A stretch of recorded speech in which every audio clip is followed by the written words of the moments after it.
juste pour préciser, voilà, je suis pour ceux qui ne me connaissent pas, je suis ingé DevOps chez Extia depuis maintenant, ça fait presque 3 ans. Et puis depuis un peu plus d'1 an et demi, presque 2 ans, lead sur la communauté DevOps pour essayer de proposer régulièrement du contenu sympa. Et ce soir, du coup, je vous prends 30 petites minutes, je vous embarque donc 30 petites minutes pour vous faire découvrir un outil avec lequel j'ai un peu bossé il y a quelques temps. Alors, pas, je précise tout de suite, ce n'était pas dans un contexte pro, c'était plus dans un contexte Extial. Et pour les communautés métiers, avec Rémi, il n'y a pas longtemps, pour ceux qui ont vu ou peut-être qui ont assisté, on a proposé un coding dojo sur le thème d'Ansible, donc avec un besoin d'une infrastructure un peu jetable pour pouvoir faire notre TP. Et puis du coup, je me suis intéressé pour les itérations successives à Coder pour pouvoir mettre en place cet outil-là pour me permettre justement d'aller un peu plus vite et d'être un peu plus efficace à chaque fois et perdre moins de temps à la mise en place des environnements. Donc voilà, je vais vous partager un peu ce que j'ai découvert, ce que j'ai appris sur ce sujet. Donc s'il y a des questions, n'hésitez pas à les poser dans le chat, j'essaierai de les prendre au fur et à mesure que je les vois ou que j'ai un petit temps de pause. Et sans plus attendre, je vais vous embarquer pour voir qu'est-ce que c'est Coder.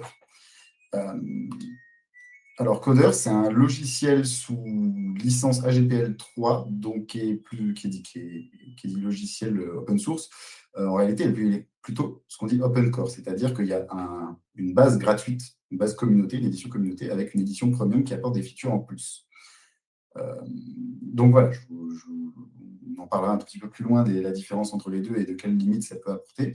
Mais la base est gratuite, vous pouvez l'installer sur vos serveurs et l'utiliser, jouer avec, vous amuser et faire des trucs. Faire quoi justement? Coder, c'est un outil qui s'appuie sur Terraform donc pour permettre de déployer des ressources informatiques. Donc Terraform, notamment majoritairement de l'infrastructure sur des plateformes publiques ou private cloud, donc IaaS notamment, infrastructure as a service. Même si, on va le voir, on va s'appuyer sur quelques autres providers Terraform pour gérer des ressources un petit peu plus logicielles qui vont être propres à Coder. On va le voir. Mais donc, le principe, c'est quoi? C'est justement de créer ce qu'on dit des templates Coder qui vont nous permettre de déployer des environnements de développement, notamment, mais pas forcément très bien utilisés pour autre chose si on veut.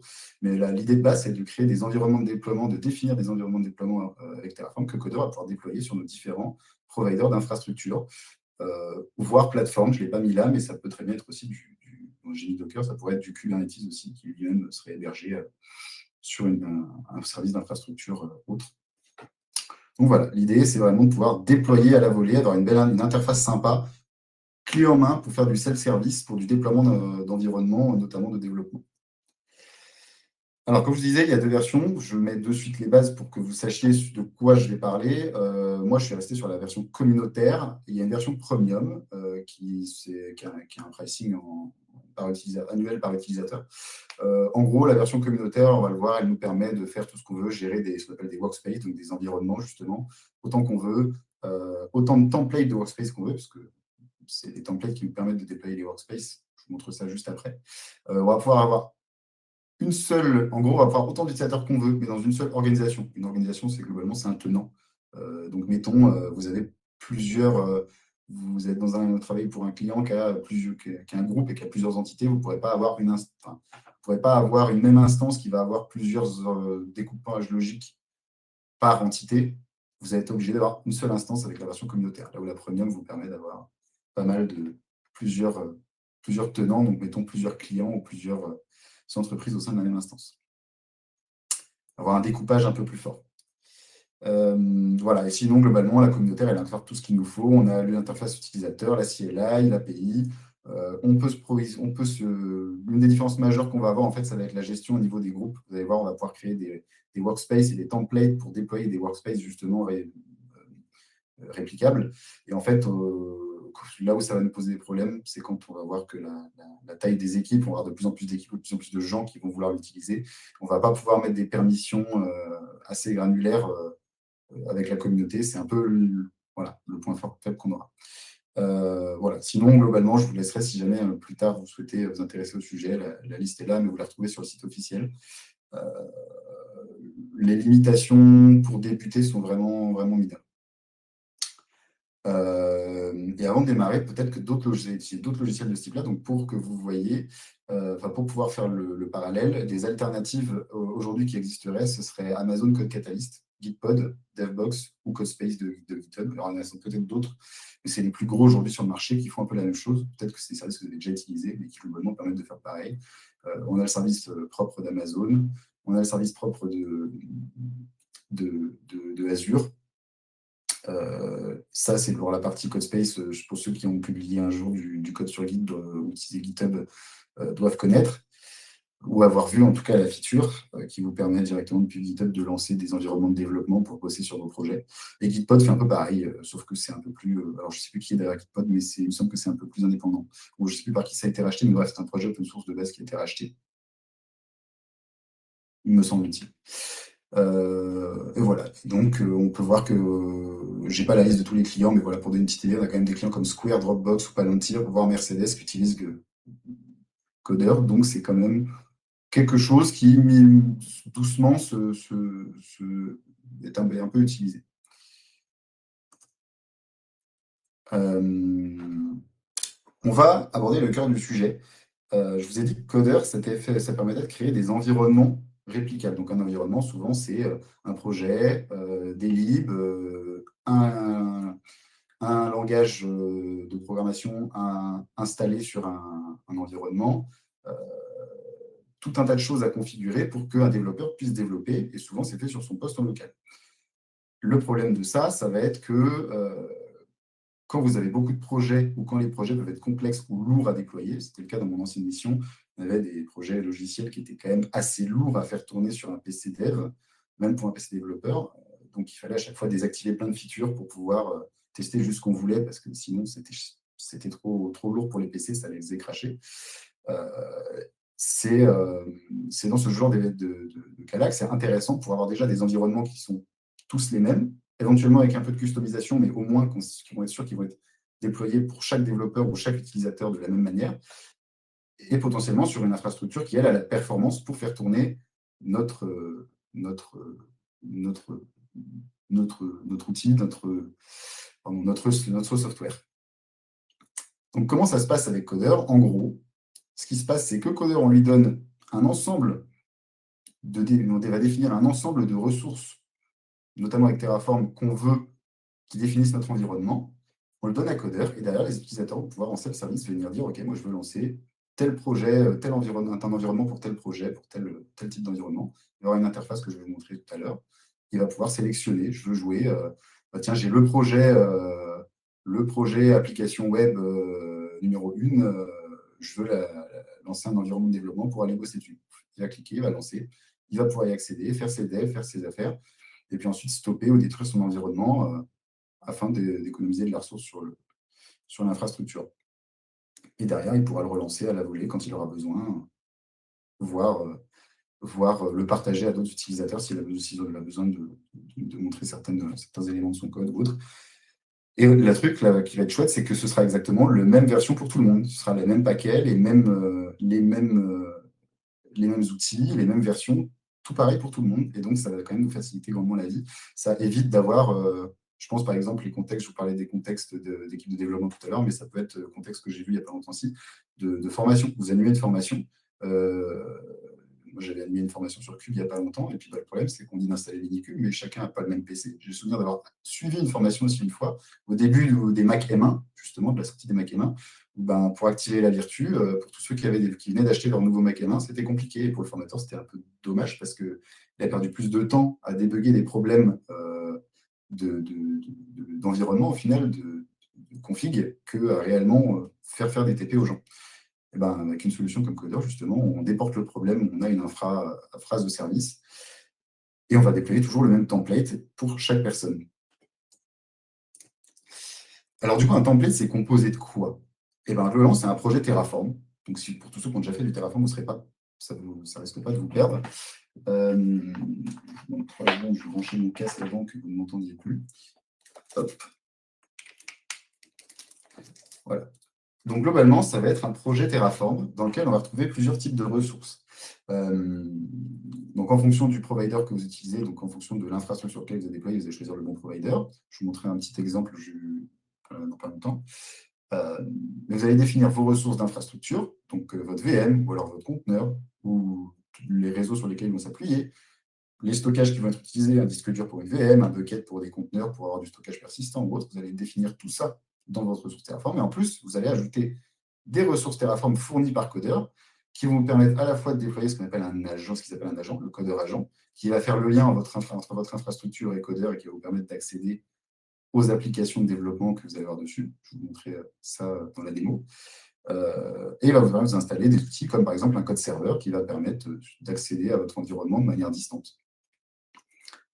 Donc tout ça, c'est défini dans du Terraform, donc c'est versionnable, suivable dans Git. Vous pouvez avoir un pipeline CI/CD. Si on a le temps, je vous montrerai le micro-pipeline que moi j'avais fait pour bosser sur la partie Coding Dojo, où en gros, je définis mon template dans mon GitLab, c'est dans mon repo GitLab, et puis dès que je fais un push sur une merge dans ma branche main, j'ai mon template qui se déploie sur Coder, et derrière, les utilisateurs, en l'occurrence actuellement que moi, mais si on part du principe qu'on est une équipe et qu'on a déployé Coder pour une équipe entière, tous les utilisateurs de l'équipe vont pouvoir accéder à la nouvelle version du template avec le fixe ou l'ajout d'un paquet ou d'une lib ou de X ou Y éléments d'infrastructure dont il pourrait y avoir besoin dans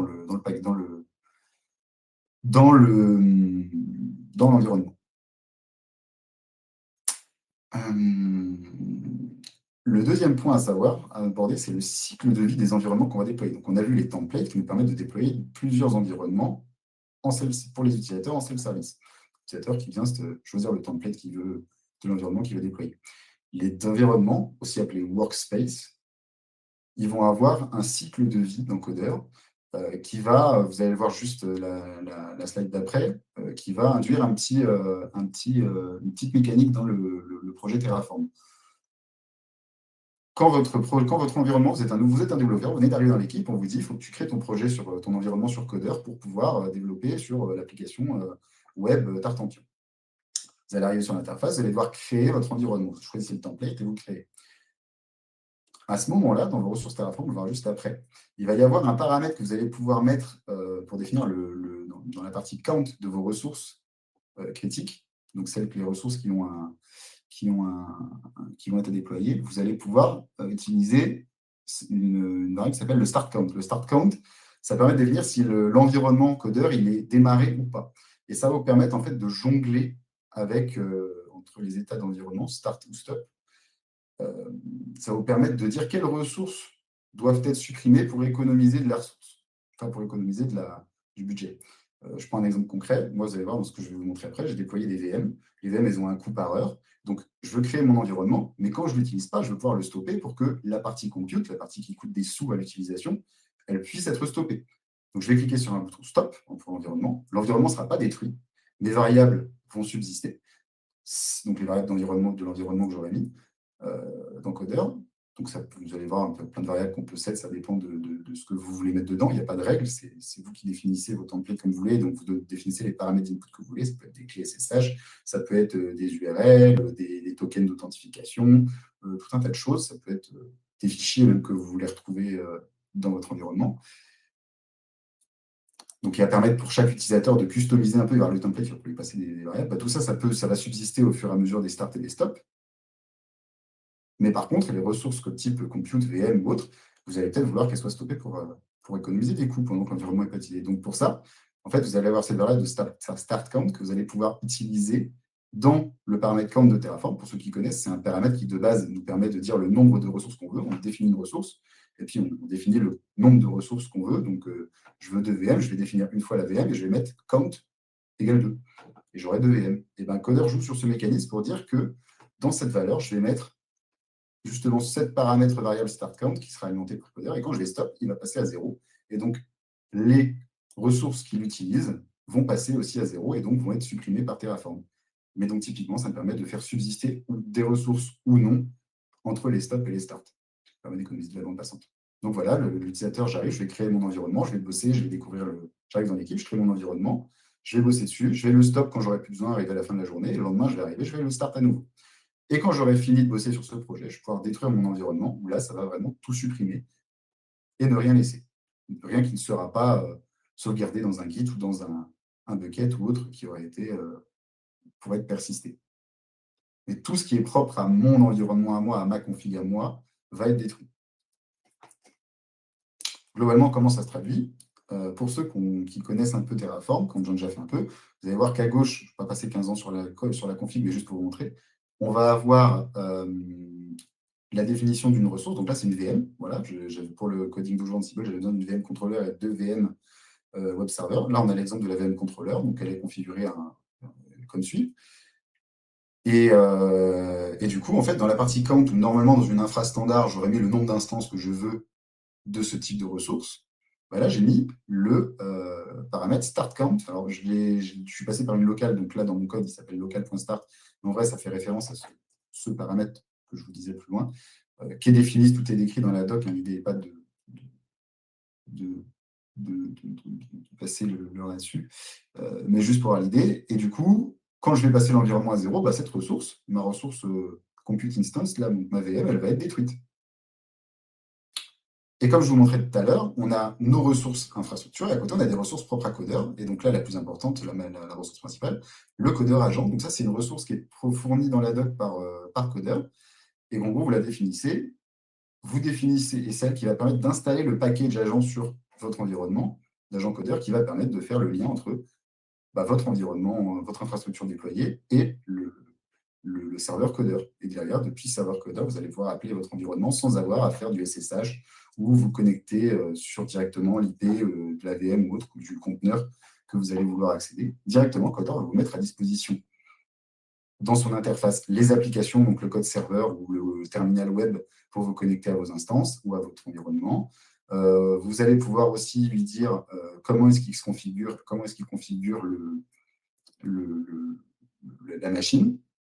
Vous lui fournissez un script d'exécution et vous allez pouvoir mettre plein de variables dedans qui vont vous permettre de customiser le conteneur ou la machine sur laquelle vous déployez. Hop là. Et vous allez pouvoir lui demander également d'afficher certaines informations, donc avec des métadonnées. C'est des données qui vont s'afficher sur l'interface codeur. Vous allez voir tout ça juste après. C'est des données qui vont s'afficher sur l'interface pour me permettre d'avoir un peu de visu. Donc là, par exemple, le CPU de la VM que j'ai déployé juste avant. Donc, il y a plein de types de ressources, plein de choses qu'on peut faire, plein de configs. Là, c'est vraiment les deux parties essentielles, la partie infra et la partie codeur agent. Évidemment, il y a plein d'autres paramètres de configuration sur lesquels on peut jouer. L'idée, après, c'est d'aller en fonction des besoins, parce qu'il n'y a pas une seule façon de faire. Il y a autant de possibilités. Tout ce que vous pouvez faire avec Terraform, vous pouvez le mettre dans Codeur quasiment. Donc, après, ça laisse place à votre imagination. Et la doc est là pour vous appuyer. Ce que je vous propose, c'est de partir sur une démo. Alors,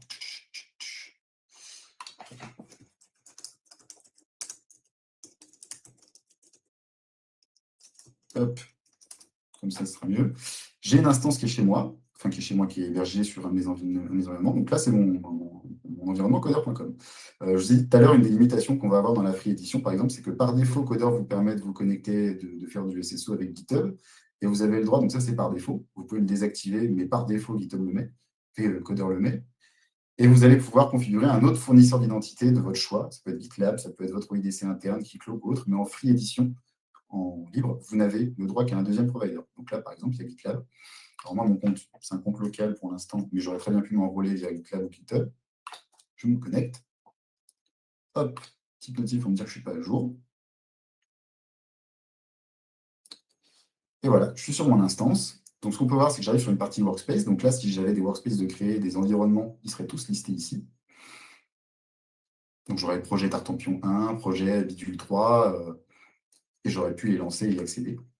Là, il n'y en a pas de créé pour l'instant pour moi. Et là, j'ai la partie template. Donc là, j'ai mon template pour mon coding dojo. Si je vais vite fait dans les paramètres un peu pour vous montrer ce qu'il y a, vous voyez, on peut installer, il y a une CLI de codeur qui permet d'interagir, de créer des losers, des tokens pour du CI/CD. On peut faire plein de choses avec la CLI et là, il y a directement un lien pour la télécharger. L'accès à la documentation. Je peux mettre un peu de paramètres pour mon compte, je peux paramétrer certaines choses, dire ce que je veux en termes d'apparence. Je peux configurer l'authentification externe. Vous allez voir, ça nous permet. On peut configurer dans nos templates, de demander l'accès, en tout cas dans Codeur, on peut configurer des authentifications externes à d'autres providers qui ne pourront pas forcément servir qu'à l'authentification dans Codeur, mais qui vont permettre, par exemple, quand je vais vouloir cloner dans un environnement un repo, il faut que j'ai l'accès au repo en question. Donc, par exemple, là, dans mon projet, je vais vous montrer, il va me demander de me connecter à GitLab. Bon, là, je suis déjà connecté, mais il va me demander de connecter mon compte local à mon compte GitLab pour vérifier si j'ai pour pouvoir, dans mon environnement, cloner le repo. Voilà, paramètres de sécurité. On a une clé SSH qui va être générée par Coder, qui va être déployée sur nos environnements pour pouvoir s'y connecter. Donc, elle est là. Et les tokens API qu'on peut créer à la demande. Donc ça, c'était pour la partie config rapidement. Le plus intéressant, c'est que là, on voit, j'ai pas de workspace. Donc, comment je fais pour un workspace? Je vais dans la partie template, je choisis. Donc là, j'en ai qu'un, mais normalement, je suppose en avoir beaucoup plus. J'ai de la possibilité de filtrer. Je vais créer un workspace. Alors même si je clique sur le workspace, normalement, voilà, j'ai la petite doc que j'ai rédigée, que tu peux rédiger, qui apparaît pour le fonctionnement du workspace. Aimablement rédigé par Gemini ou Mistral, je ne sais pas. Je peux accéder à certaines infos comme le code source de mon template. Voilà, on retrouve, si je farfouille, on va retrouver ce que je vous montrais précédemment. Je vois la liste des ressources qui vont être déployées, ressources Terraform, et puis tout un tas d'informations. Vous voyez, ça c'est les versions, ma CI/CD qui a déployé des versions de template. Je vois l'historique ici. Une option qui permet, donc je pourrais très bien, par exemple, dans mon projet, avoir intégré ce petit bouton qui me permettrait directement, depuis le projet GitLab, dans mon README, de cliquer et de démarrer un environnement pour le projet. Donc, il y a plein de petites features comme ça qui sont sympas. Et là, ce que je veux, c'est créer un workspace de cet environnement, de ce template, pardon. Donc là, je l'appelle test, je lui donne un petit nom. Là, si je n'étais pas connecté, il ne m'autoriserait pas à démarrer le workspace tant que je ne suis pas connecté à GitLab, parce que c'est GitLab, c'est cette connexion qui va lui permettre de récupérer le projet sur GitLab et de le mettre dans mon environnement. Et derrière, ça, je ne les utilise pas en vrai, mais pour la démo, je les ai ajoutés. On peut me demander, dans le template, on peut demander à l'utilisateur de renseigner certains paramètres. Donc là, j'ai pris un exemple. On peut définir des listes. Par exemple, je pourrais imaginer une liste avec les paquets que l'utilisateur, qui permet de demander à l'utilisateur des paquets qu'il voudrait installer en plus dans son environnement. Typiquement, si je veux bosser avec Vim, avec Emacs, avec Nvim ou je ne sais pas quoi, on pourrait imaginer ça. Libre cours à l'imagination, mais voilà, un exemple. Je pourrais demander éventuellement, mettons, je bosse à une échelle un peu internationale, je pourrais demander à mes utilisateurs sur quelle région, mettons que je déploie sur AWS, je vais leur demander sur quelle région ils veulent déployer. Est-ce qu'ils veulent déployer sur Europe, US, Asie ou autre? Je pourrais même leur demander s'ils veulent importer une clé SSH particulière. Derrière, tout ça, ça va être des données que je vais pouvoir appeler, des variables que je vais pouvoir appeler dans mes templates pour personnaliser mon environnement. Là, en l'occurrence, ce qui se passe, je crois, oui, c'est que j'avais mis ça dans Require. Donc là, je vais dire que je vais en Europe. En vrai, dans nos cas actuels, ils ne sont pas utilisés, c'est pour la démo, mais je pourrais très bien les raccrocher à mon Terraform derrière. Et je vais créer un workspace. Donc là, ce qu'il fait, c'est qu'il prend le template, il prend toutes les variables que j'ai mises dans le Terraform et il va provisionner l'environnement. Donc vous voyez, il fait ni plus ni moins qu'exécuter le Terraform que j'ai défini. Hein. Hop, il crée les zones DNS, tout ça, tout ça. Donc ça peut prendre un peu de temps parce qu'en fonction évidemment de sur quoi vous déployez, c'est clair que si vous déployez sur un conteneur, sur une VM qui est dans votre réseau local, ça va quand même être beaucoup plus rapide que là je déploie sur du OVH, qui n'est pas non plus l'API la plus réactive du monde, même si elle fait du taf, et qui passe en plus par deux API différentes, sur l'OVH, puisque tu as l'API OpenStack et l'API OVH Cloud. Donc voilà, ça met un peu de temps, mais vous voyez, en moins de 2 minutes, j'ai un environnement provisionné qui est composé de 3 VM, des enregistrements DNS, de la config qui est exécutée sur les scripts de config qui sont exécutés sur les machines, le déploiement de mes clés SSH, l'installation de paquets et la configuration d'un code serveur qui va me permettre d'accéder à mon environnement de dev. Donc là, voilà, dans quelques secondes, ça va être prêt. Ça voudra dire qu'en gros, toutes les ressources d'infrastructure ont été déployées. Là, elles vont être en train de booter. Vous voyez, j'ai encore la compute instance qui démarre. Et une fois qu'elle aura démarré, le système va s'initialiser, l'OS va s'initialiser, démarrer, et la ressource codeur agent que j'ai déclarée, en fait, elle va permettre d'aller installer tout ce qu'il faut sur la machine. On va le voir dans quelques instants, le temps que les machines bootent. Vous voyez, hop, j'ai la vue de l'environnement qui commence à se dessiner. Il est juste en train d'attendre que l'agent codeur démarre sur la machine, soit installé sur la machine, démarre, enfin sur l'une des machines, parce que je n'utilise qu'une des machines, il n'y a besoin que d'un agent, donc je l'installe sur une des 3 machines que je déploie. Et une fois que la machine aura booté, il va démarrer l'agent codeur et l'agent codeur va installer le code serveur, configurer le terminal, tout ça, et va se connecter à mon serveur codeur ici. Voilà, vous voyez, pouf, l'agent a démarré, hop, il installe code serveur, il va installer mes extensions, il va configurer tout mon code serveur comme je veux. Voilà, installe les extensions, pom pom. Je peux voir la timeline du build aussi. Hop, voilà, vous voyez, on voit qu'il a commencé par l'init, le plan, le ply, qui a pris toutes ces. Je peux voir le détail, voilà, et je vois combien de temps chaque ressource a pris à être déployée. On voit, hop, je ne peux pas l'étendre. Hop, je fais avec la paire de clés que je génère, les réseaux, la zone DNS que je déploie, voyez, on voit le temps que tout a pris. Et là, j'ai mon environnement qui est prêt depuis 8 millisecondes. On voit que je l'ai configuré hop, dans les paramètres du template. Je n'ai pas trop le temps de rentrer dans le détail, mais on peut configurer des délais maximum d'utilisation. C'est-à-dire que là, si je ne fais rien, si je ne touche plus à mon environnement, si je ne fais plus d'action dans l'environnement, dans 1 heure, il va automatiquement se stop. Donc là, hop, je ne vais pas faire trop de timeout, mais juste pour vous montrer. Là, je peux démarrer dans mon environnement, du coup, qui a été popé qui a démarré sur VH. Mon petit terminal. Hop, je peux aussi démarrer le code serveur qui a été installé. Hop, donc là, j'y accède et on voit j'ai bien mon projet qui a été cloné. Hop, là, j'ai des fichiers, je peux en ouvrir un. Hop, hop. Donc ça, c'est vraiment mon TP Ansible qu'on a fait avec Rémi, qui a été installé dessus. Je regarde, j'ai bien mes extensions que j'ai demandé d'installer. J'avais demandé d'installer des extensions, on le voyait tout à l'heure dans l'initialisation. J'ai mes extensions qui ont été installées. Et je suis prêt à développer. Là, il y a mon token GitLab qui a été ajouté. Vu que j'ai été connecté à GitLab, il a pu m'authentifier à GitLab. Donc, du coup, là, je peux développer, faire des pushes sur ma branche et tout est nickel. Voilà un peu pour les infos. Et comme je vous disais, on peut stop et start l'environnement. Je peux le restart, le stop, le start, enfin bref, gérer le cycle de vie que vous voyez tout à l'heure. Là, en gros, si j'appuie sur stop, qu'est-ce qui se passe? Et ben, il va juste détruire toutes les VM, il va conserver que les enregistrements DNS et le disque dur de la VM sur laquelle est stocké le code qui a été cloné, pour ne pas pouvoir avoir une persistance des données si jamais je stoppe mon environnement sans avoir push mes modifications. Et donc, il va juste détruire toutes les autres ressources qui ne servent pas, qui n'ont pas besoin pour la persistance des données ou toutes les ressources qui me coûtent des sous, en tout cas, que j'ai décidé de supprimer parce qu'elles me coûtent des sous. Mais l'environnement, lui, va subsister. Et quand je vais le restart, il va juste recréer les VM, il va y rattacher les DNS que j'avais précédemment créés, il va y rattacher le disque sur lequel il y a mon code, et je vais pouvoir continuer de coder. Et quand j'aurai fini, je pourrais juste faire un. Alors là, le bouton n'est pas disponible parce qu'il est en train de travailler. Mais hop, une fois que j'aurai terminé de travailler, je pourrais juste delete l'environnement. Hop, une demande de confirmation. Et je termine le workspace. Mon environnement est supprimé. Je peux passer à autre chose. Voilà pour la démo. Je suis navré, j'ai dépassé de quelques minutes.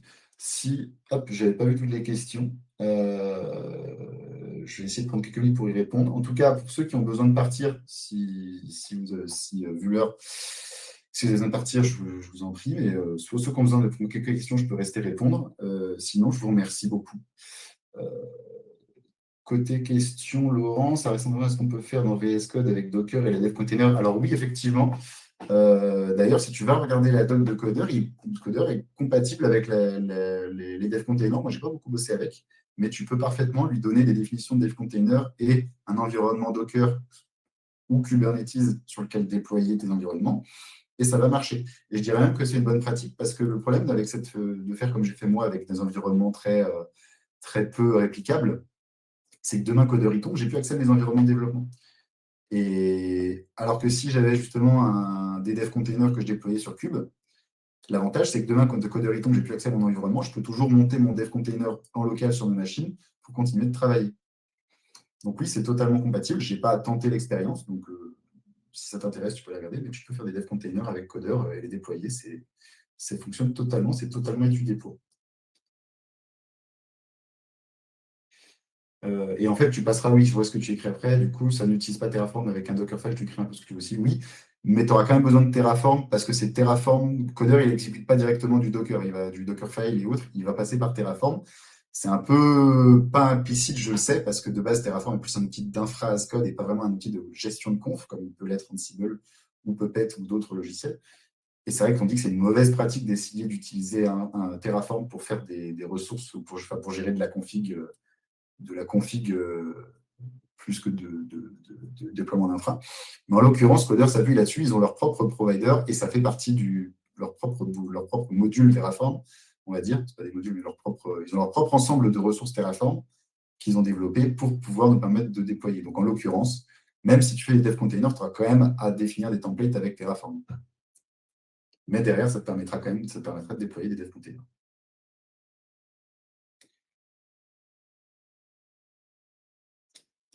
Alors, tu me demandes, Quentin, si l'agent codeur est installé sur ma propre infra et interagit avec l'écran que j'ai provisionné. Alors, je sais que ça peut paraître un peu contre-intuitif. Évidemment, je ne suis pas connecté à mon... Si tu as 2 secondes, je peux te montrer si tu veux. Hop. Mais en gros, en fait, l'agent codeur, en gros, tu as le serveur codeur qui est installé sur une VM accessible. C'est celle à laquelle j'accède ici. Ici, pardon. Donc ici, j'accède à mon instance codeur.com, enfin codeur, du coup, le serveur codeur que j'ai installé. En fait, l'agent codeur, il va être installé sur chaque environnement que tu déploies. C'est lui qui fait le lien entre l'environnement et le provisionnement, d'ailleurs, la config de l'environnement, la config logicielle, installer les paquets, installer le code serveur, le démarrer, gérer la connexion SSH. En fait, quand tu pas te connectes en SSH sur le... Là, si j'avais fait, il y avait un petit truc connect SSH.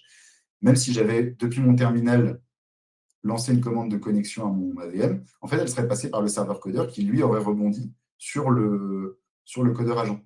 Tu vois. Et tu peux, je crois, aussi autoriser justement le fait que ça passe directement sur le codeur agent. Donc, depuis mon poste, j'aurais pu taper directement le codeur agent qui aurait agi un peu de proxy pour les autres, reverse proxy pour les autres VM de l'infra.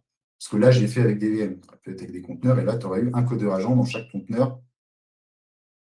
Alors, en fait, ça dépend. Si mon environnement comporte plusieurs conteneurs, j'ai pas besoin de. Si j'ai 3 conteneurs dans un environnement, dans un workspace, je n'ai pas besoin d'avoir 3 codeurs agents. Mais je vais avoir besoin d'un codeur agent par environnement parce que c'est lui qui gère le paramétrage, l'interconnexion et l'interfaçage avec les applications qui sont déployées. Alors ici, on est. Hop. Si je peux te montrer vite fait. Hop, hop, hop. Elle est où? Elle est là.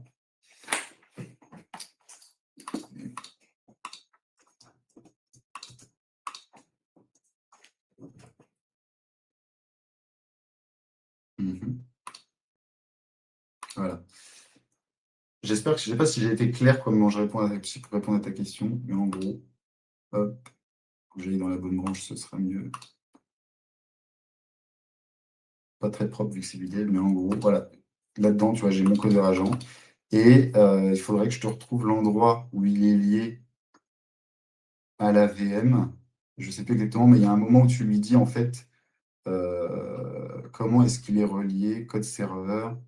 Il y a un moment, un endroit où tu lui dis metadata, external load, codeur parameter, où tu lui dis à quel VM il est lié en fait. Et il va s'installer dessus. Mais si tu veux, on pourra en discuter.